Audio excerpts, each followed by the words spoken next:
Terry. Hello?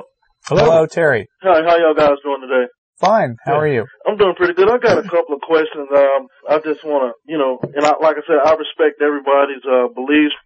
But my question is to both of you. What would you rather die a believer or a non-believer? And secondly, what's wrong with being, I think, religiously safe? And, as far as, what you guys are doing, I think you're creating a group of people and promoting the attention on atheism, like being a believer is just as bad as being a non-believer, which is worse. I don't think it comes down to whether you're a believer or a non-believer. It comes down to trying to figure out what's actually true and stick with that. I mean, if it's not true that there's a God, then clearly I'd rather die as a non-believer because I'd like to think that I'd be consistent and not back up on my logic because I was afraid that some imaginary thing might happen to me. I think it comes back to our earlier discussion about the Matrix, which is, you're Cypher and you realize the real world is not as nice as the imaginary virtual reality that you've been living in. And the question is, would you rather stick with the fantasy or come around to the true point of view just because it's true? Yeah.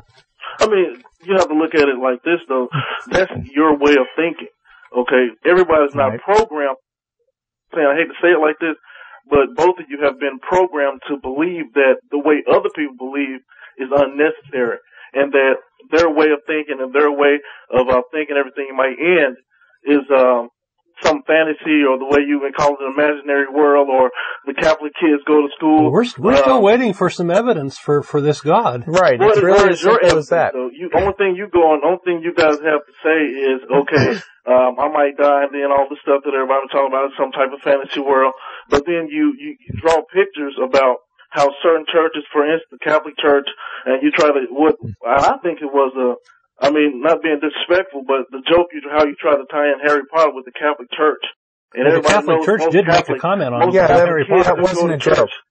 I'm sorry? Well, it wasn't a joke that the Catholic Church thought that Harry Potter was corrupting kids. But the way you stated it earlier, it just seemed like you had some type of hidden agenda.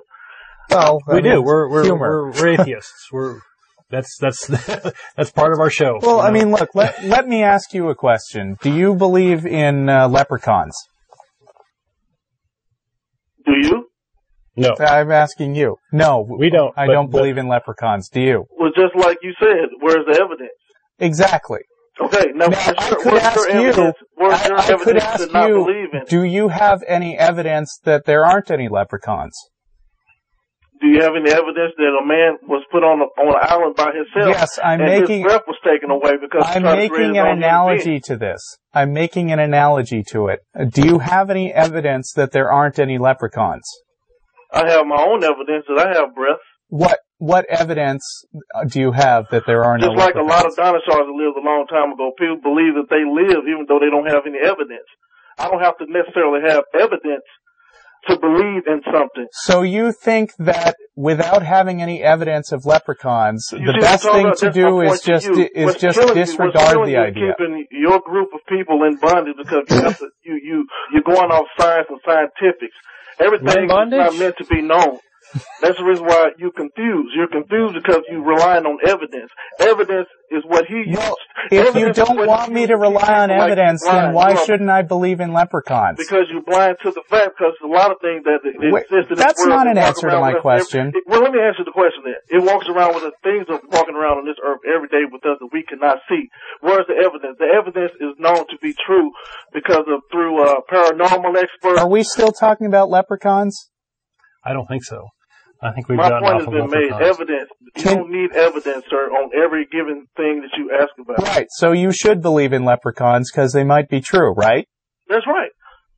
Oh, so you do believe in leprechauns? I didn't say I believe it. I said you cannot just necessarily use one specific thing to ask somebody that they believe in it to try to use that as the whole analogy of God. Do you believe in leprechauns or not? So God is more specialer than leprechauns? Is that the idea? Why is God immune from this, and why is God to be treated differently than leprechauns? He just said you should believe in leprechauns, though. Oh. Right? Isn't that what you just said? The question, you asked me, do I believe in leprechauns? What I'm stating, my answer is this. You're not understanding my answer. Because you're not answering my question. There's a lot of things that people believe in that they have never seen evidence of. Okay, so do you believe in leprechauns? Do you agree or disagree? There are people who believe in things that they haven't seen, yes. Yes, I agree with that. Right now, a lot of things sit hypothesis in my mind. As far as me believing it or not. A lot of things are wishful thinking. Right? Right? That's in there too. So what is evidence? So what is evidence? That's how the evidence is the means by which now because of false evidence. False evidence. The answer is that with God as well as with leprechauns, and I'm still not sure whether you stand on this. You've still left this open. You might believe in leprechauns as far as I know. Can you say yes or no? About a leprechaun, I'm sorry. I'm going to have to put you on hold. You're talking over me too much. I'll bring you back. The answer is that with God as well as with with leprechauns, the time to start believing in a thing is when you have evidence that that thing actually exists. Unless you have some kind of reason to believe in something, then you're engaging in, as Don said, wishful thinking. Anything to add? No, that's okay. Very much right. Let me see. We're gonna bring him back. Yeah, we were talking to line 2. Are you still there, Terry? Terry. Sorry, we lost him. Okay. And as a clarification, for those of you who are foaming at the mouth right now, we're not saying that all religious people are crazy. No, but most of you probably are.